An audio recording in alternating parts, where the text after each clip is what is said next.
मला पूर्वी चाळीसगाव तालुक्याला उपजिल्हाधिकारी म्हणून कार्यालय मंजूर करण्याच्या संदर्भामध्ये हालचाली चालू झाल्या। मी त्याला माझ्या स्तरावर विरोध केला। या विभागाचे कमिशनर आयुक्त आदरणीय गेडाम साहेबांना मी पत्र दिलं। या राज्याचे महसूल मंत्री आदरणीय बावनकुळे साहेबांना पत्र दिलं आणि त्यांना विनंती केली की माझी चाळीसगाव शहरामध्ये उपजिल्हाधिकारी कार्यालय देण्याच्या संदर्भात अजिबात विरोध नाही। तुम्ही चाळीसगाव शहराला फक्त उपजिल्हाधिकारी कार्यालयच नाही, त्या चाळीसगावला आपण केंद्र शासित प्रदेश करून टाकला तरी आमची हरकत नाही। परंतु चाळीसगाव तालुक्याला पाचोरा आणि भडगाव मतदारसंघ जॉईंट करू नये अशी भूमिका माझी होती। ह्या भूमिकेला तुमचं सहमत आहे का? जर सहमत असेल तर पहिल्यांदा हात वर करून सगळेजण हात वर करा।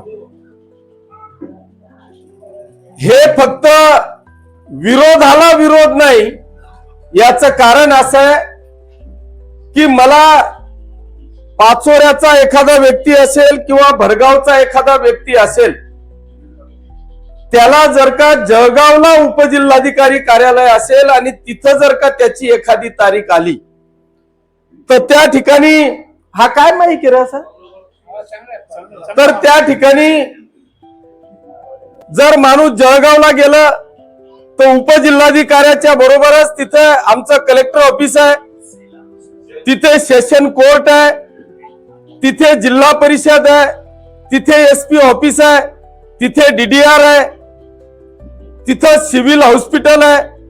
जर मला किंवा जिल्ह्याचं कृषी अधिकाऱ्याचं ऑफिस आहे, जर एखादा व्यक्ती उपजिल्हाधिकारी कार्यालयाच्या मध्ये जर का गेला तर त्याचे अनेक कामं करून तो व्यक्ती घरी येऊ शकतो।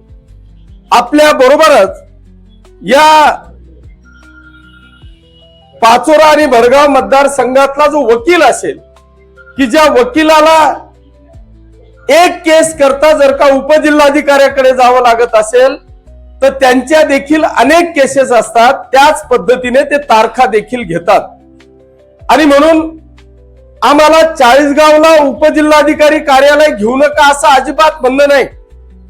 तुम्ही उपजिल्हाधिकारी घ्या, जिल्हाधिकारी घ्या, तुमचावाला केंद्र शासित प्रदेश करा, पण त्याला पाचोरा आणि भडगाव मतदारसंघ हा अजिबात जॉईंट होणार नाही, ही आमची ठाम भूमिका आहे। आणि याच्यासाठी उद्या जर का आम्हाला आंदोलन करावं लागलं, रस्त्यावर उतरावं लागलं तरी चालेल, पण आमचा पाचोरा भडगाव मतदारसंघ हा चाळीसगावला जॉईंट होणार नाही, याची ठाम भूमिका आपली असणार आहे। यासाठी आज आपण सगळेजण आलेलो आहोत। मी उद्या किंवा सोमवारी मी मुंबईला आहे। आपण आज एक निवेदन तयार करतोय, आजच निवेदन तयार करून आपल्या सगळ्यांच्या सह्या घेऊन या निवेदनाचं पत्र राज्याचे मुख्यमंत्री आदरणीय देवेंद्रजी फडणवीस साहेब, उपमुख्यमंत्री आदरणीय एकनाथजी शिंदे साहेब, दुसऱ्या उपमुख्यमंत्री सुनित्राताई पवार साहेब आणि या राज्याचे महसूल मंत्री आदरणीय बावनकुळे साहेब, या विभागाचे कमिशनर आदरणीय गेडाम साहेब, या सगळ्यांपर्यंत जळगावचे जिल्हाधिकारी आदरणीय घुगे साहेबांच्या माध्यमातून हे निवेदन आपण या सर्व सन्मान्य व्यक्तींपर्यंत पोहोचवणार आहोत।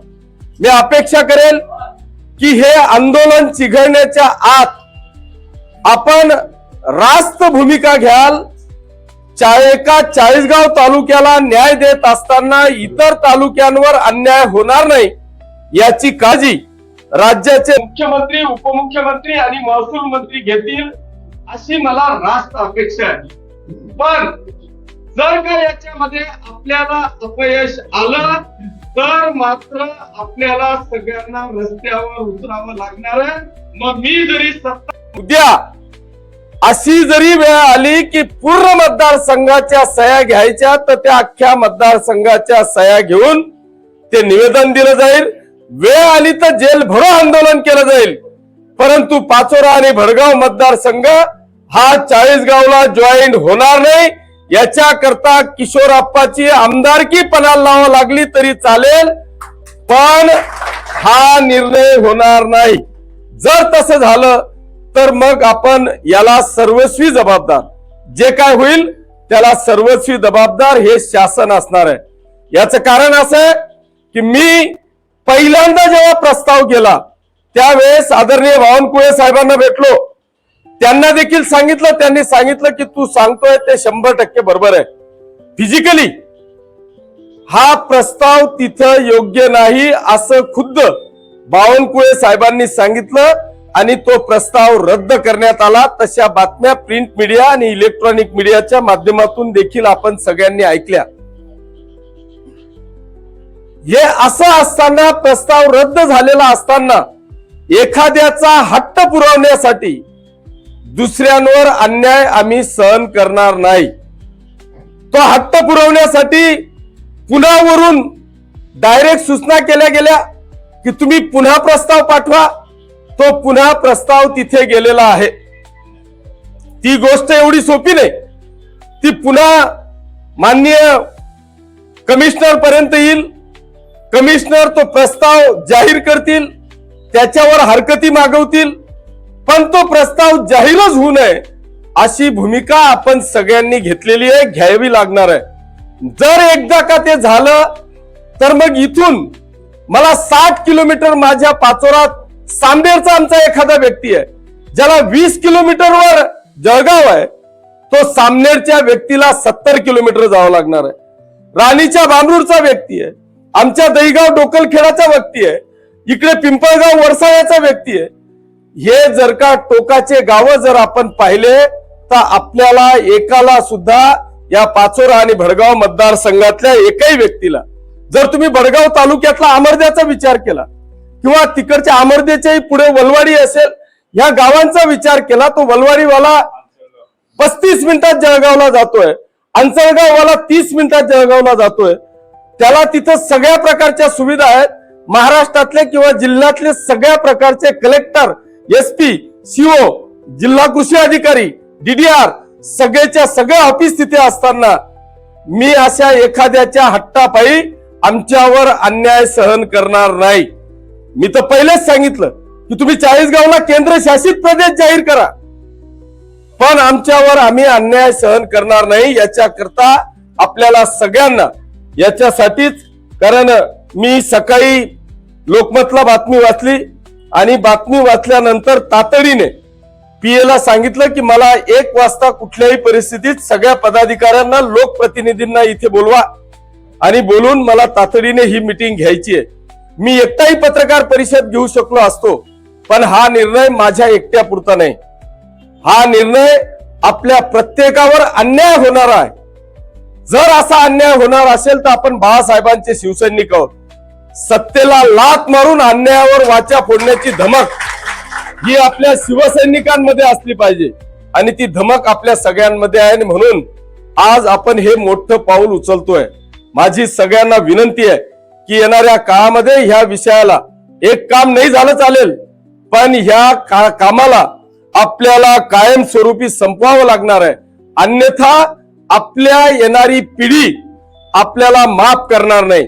जर आम्ही एखादा लोकप्रतिनिधी म्हणून या मतदारसंघाचं नेतृत्व करणार असू तर आम्हाला, आमच्यावर आज अन्याय आम्ही सहन करू, पण आमची भविष्यातली पिढी आम्हाला माफ करणार नाही. म्हणून माझी विनंती आहे की हा विषय आपल्याला सिरियस घ्यायचा आहे. एवढीच बातमी देण्यासाठी मी आज पत्रकार बांधवांना या निमित्तानं विनंती केली आहे. याच्यानंतर कदाचित आज घाई असल्यामुळे मी वकील बांधवांना बोलवू शकलो नाही, पण याच्यात सगळ्यात महत्वाचा रोल हा वकिलांचा देखील आहे. येणाऱ्या काळात वकील देखील स्वतंत्र त्यांचा संघ घेऊन ते कदाचित याच्या बाबतीतली मीटिंग घेतील. पण मला तातडीने या विषयात आवाज उठवायचा होता. सोमवारी मला निवेदन द्यायचं होतं, म्हणून मला उद्या आणि परवामध्ये या सगळ्या बातम्यांचं कलेक्शन करून मला माननीय मुख्यमंत्री महोदयांपर्यंत हा विषय पोचवायचा आहे। हा माझा एकेकोरपणा नाहीये। इथे एखाद्या शेंबड्या मुलाला जरी विचारलं ना तर तो प्रॅक्टिकली फिजिकली हा सगळा विषय सांगेल। म्हणून माझी पत्रकारांना हात जोडून विनंती आहे की हा जो आमचा तीव्र विरोध आहे, हा विरोध आपण तेवढ्याच जोमाने ताकदीने आपल्या प्रिंट मीडियामध्ये किंवा इलेक्ट्रॉनिक मीडियामध्ये घ्यावा, अशी एक आग्रहाची विनंती ही किशोरप्पाच्या वतीने नाही तर या मतदारसंघातल्या तमाम जनतेच्या वतीने, पाचोरा भडगाव तालुक्याच्या वतीने मी आपल्याला आग्रहाची विनंती करतो आणि थांबतो। धन्यवाद। जय हिंद, जय महाराष्ट्र।